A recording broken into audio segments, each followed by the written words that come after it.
Oi, gente, boa noite. Hoje a gente está aqui reunindo a equipe da teleradiologia da Unirádio para mais um UniRounds. Então, a gente já está no 146.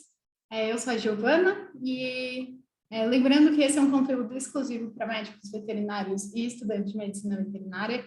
Se alguém já acompanhou algum caso parecido, tiver alguma sugestão, algum comentário, pode deixar aqui para a gente. E hoje eu vou compartilhar com vocês um caso que eu aldei faz algum tempo.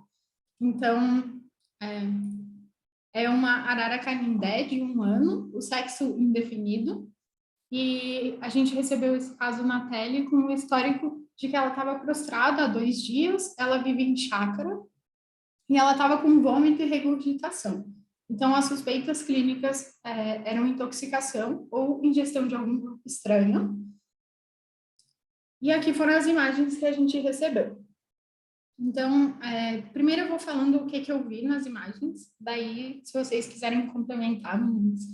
Mas a primeira coisa que me chamou a atenção na lateral foi essa dilatação de proventrículo e bastante conteúdo corpo estranho, mineral, né? É comum a gente ver no ventrículo, alguns, mas no proventrículo não. E eu até trouxe aqui, nessa projeção, a mesma coisa, né? Repete o mesmo achado, que foi o que primeiro me chamou a atenção. Aí eu até trouxe aqui comparando com a anatomia para a gente ver. O praventrículo seria o que é o 18 aqui. Então, ele é bem pequeno, né? A gente mal costuma ver. Então, aqui parece que ele está dilatado e por fluido e esses corpos estranhos e também no ventrículo. E até uma coisa que eu discuti esse caso com as meninas, foi com a Adri, na época, e a gente até ficou em dúvida se não poderia ter alguma dilatação de alça. Eu até trouxe isso para a gente discutir hoje, para ver o que vocês acham.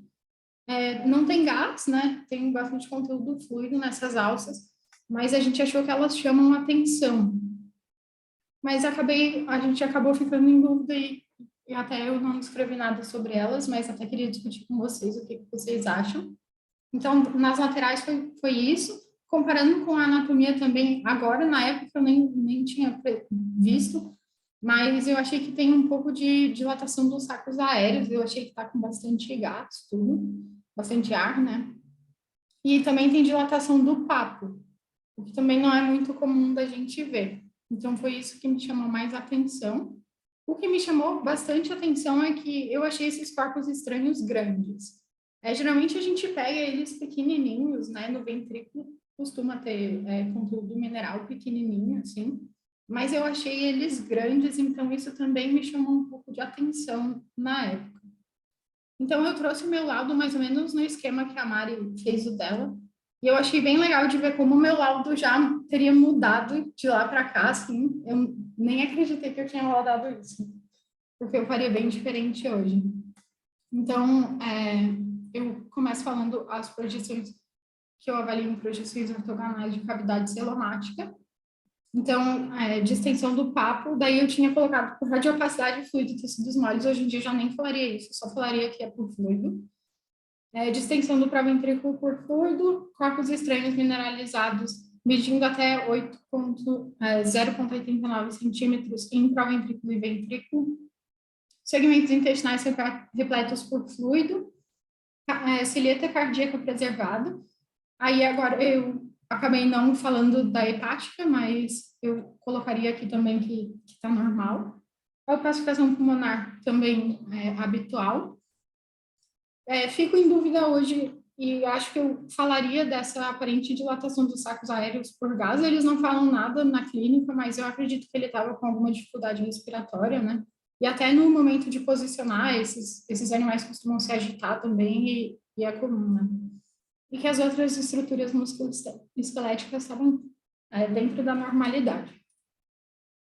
Aí, na época, a minha impressão foi, eu achei ela confusa.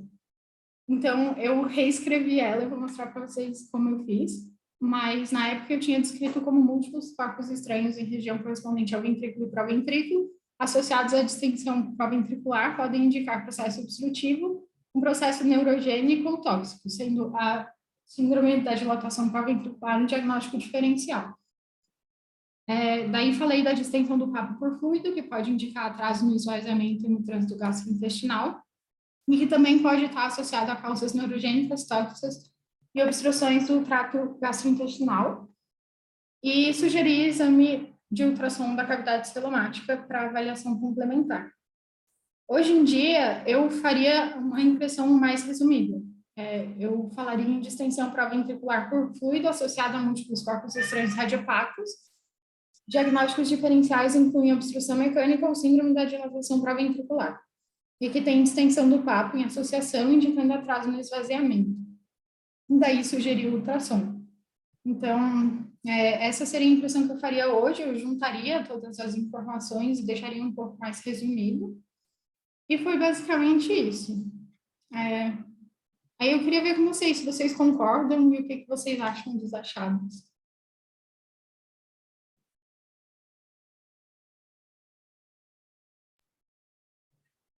Eu concordo, Gi. Ali dos sacos aéreos, eu acho, me deu a impressão que são mais, assim, os abdominais, talvez, essa região ali mais caudal da cavidade parece mais radiolucente, assim, né? E das alças eu fico em dúvida também, mas eu pensei que talvez fosse uma distensão normal por fluido, mas elas estão mais evidenciadas por conta dessa distensão de saco aéreo, que a gente não define elas tão bem normalmente, né? Mas talvez seja essa distensão que esteja destacando elas ali. E eu achei que a tua impressão ficou ótima, assim, juntando as informações. Eu lembro que eu comentei com a Adri, né? Daí a gente discutiu bem, mas a gente vê elas normalmente meio nesse emaranhado aqui, que aqui eles citam como esse 20, né? Fica tudo Então, meio juntinho, né? Não tá bem definido, né? no fim eu acabei descrevendo elas como repletas por fluido mesmo e não... Assim, juntando com a clínica, então, eu pensei que o mais possível é a síndrome, a dilatação do ventrículo, né? Mas como esses corpos estranhos eu achei eles grandes, eu resolvi questionar também uma obstrução, porque eu achei eles maiores do que a gente costuma pegar, né? Então, resolvi pegar pelo excesso, assim. E daí as causas tóxicas eu acho que eu nem falaria, porque não parece metal, né? Então, acho que atualmente eu nem falaria. E também não tem muito a ver com o que ele estava apresentando de clínica.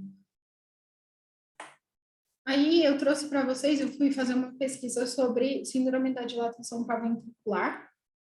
Então, eu vi que é uma afecção de letalidade bem alta, o tratamento é bem difícil, então, geralmente os pacientes costumam ir a óbito. A etiologia não é ainda completamente elucidada, existem várias hipóteses, eu trouxe algumas, que são as mais discutidas, e ela é descrita em várias espécies de citacídeos, sendo a arara uma espécie bem comum. Então, eu me baseei em 2 trabalhos. Esse daqui, que fala da patogenia da síndrome da dilatação paraventricular, e esse daqui, que é do professor Tiago, inclusive. Depois que eu já estava na metade do artigo, que eu fui ver que era do Tiago. E que foi de um surto de síndrome da dilatação paraventricular em araras, a mesma espécie de arara desse caso, em Santa Catarina. Então, eu trouxe um pouquinho do que esses animais costumam apresentar na clínica. Então, é citado que eles costumam ter regurgitação intermitente, perda de peso, apesar de terem apetite normal, então eles têm fome. Apatia, diarreia, é comum ver alimentos não digeridos nas fezes. Alguns podem apresentar ataxia, déficit de propriocepção, movimentos de cabeça. É comum também, pelo que eu vi, alguns apresentarem cegueira. E na radiografia, distensão do ventrículo com material radiopaco. Então, bate com os sinais que a gente vê nesse caso que eu trouxe. Atualmente, ele é descrito como associado ao bornavírus, né? Então, como um vírus que causa. Ele é um vírus neurotrópico, ele causa encefalomielite. Então, é citado que, primeiro, ele afeta o sistema nervoso central, e ele vai se desenvolvendo através do sistema nervoso simpático e parasimpático, e ele afeta principalmente o gânglio celíaco, que é esse que que faz a inervação do coração e do trato gastrointestinal. E também do nervo vago, que também faz inerva essas regiões, né? E do nervo óptico, por isso que alguns apresentam cegueira, mas é um pouco menos comum. Então, uma das principais hipóteses é que o bornavírus vai causar essa encefalite e vai através desses nervos, ele meio que se espalha e ele vai causando essa morte dos neurônios, né? Do sistema nervoso, e parece que ele afeta bastante essa zona intermediária entre o proventrículo e o ventrículo. Então, o proventrículo seria o estômago químico, né, das aves, e o ventrículo, o estômago mecânico, né? Seria a moela, né? Então, ele afeta essa zona intermediária e ela faz como se fosse uma constrição constante, assim. E por isso que o proventrículo ele acaba ficando dilatado e com material dentro que não é comum da gente ver. Então, essa seria uma das teorias, né, das hipóteses de por que acontece essa síndrome proventricular, mas pelo que eu li, bastante coisa acontece ao mesmo tempo. Então, como ele afeta esse sistema nervoso entérico, né, ele acaba causando bastante alteração na região que leva a essa síndrome da dilatação proventricular. Então, para finalizar, eu trouxe duas imagens aqui. Essa é desse trabalho do pessoal da UDESC, da professora Renata e do professor Tiago. E aqui a gente vê, se vocês lembrarem daquela imagem da anatomia, o ventrículo ele aparece geralmente maior que o proventrículo, né? E aqui a gente vê o ventrículo menorzinho e o proventrículo dilatado. Então, ele fica dilatado e com a parede fina aqui também. Aí a gente consegue ver todo esse conteúdo no interior que a gente não costuma ver normalmente. Então, essa seria mais ou menos como funciona a síndrome da dilatação do proventrículo. Aí eu resolvi trazer para vocês porque é até que comum a gente pegar essas aves na pele, né? E eu tinha bastante dificuldade de entender e de correlacionar esses achados de trato gastrointestinal nessas aves. Então, resolvi trazer para vocês. É isso, gente. Não sei se alguém tem alguma dúvida. Não sei se eu posso ajudar muito também, porque esse assunto é complicadinho. Vocês não têm noção. Tem artigos enormes, assim, citando várias possíveis causas e possíveis hipóteses para como acontece. Mas eu até deixei os artigos ali para vocês também. E é isso.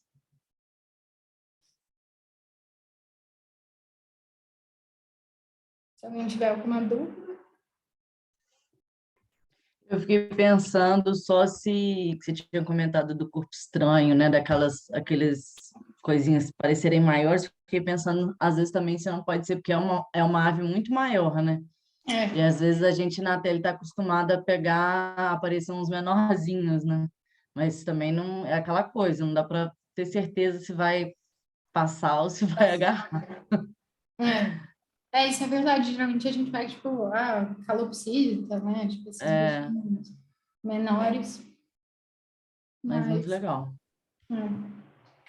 Mas eu achei muito, tipo, grande comparado aos outros até, né? Sim, Daí eu fiquei meio...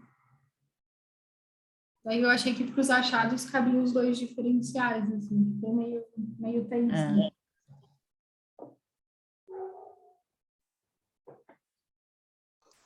Eu achei que ficou bem legal a comparação que tu fez, assim, do laudo que tu tinha feito na época e como, talvez em não tanto tempo, tu já teria mudado algumas coisas do laudo, né? Com o tempo a gente vai mudando mesmo o nosso estilo, tentando deixar um pouco mais prático, um pouco mais fácil até para quem vai receber ele entender o que está acontecendo ali, né? E quando a gente entende melhor a doença, também esse processo fica tudo mais fácil. Achei bem legal. Parabéns, Gi. Obrigada.